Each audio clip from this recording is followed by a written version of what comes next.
სამსახურის და ფულის წყაროა და კრიშის წყაროა საქართველოს პარლამენტი. და მე სხვა ადამიანებთან ერთად კეთილი ნებით და როგორც პრინციპული გადაწყვეტილება ამ შესაძლებლობაზე უარი ვთქვი. ეს იმ ხალხს ეხება, რომელიც ამბობს, რომ აკრიტიკებ ქართულ ოცნებას მუქთახორობისთვის.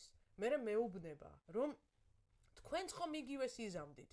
მეგობრებო, 4 უმაღლესი თანამდებობა მქონდა მე. მე მეჭირა 4 უმაღლესი თანამდებობა.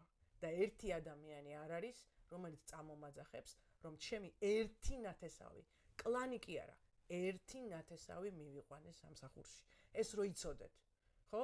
შემეძლო იუსტიციის საბჭოში დამესვა ჩემი ხალხი თავიდან ბოლომდე და მეთხოვა მოსამართლეებისთვის და თანაშემწეებად გამოიშვა ჩემი სტუდენტები და ნათესავები.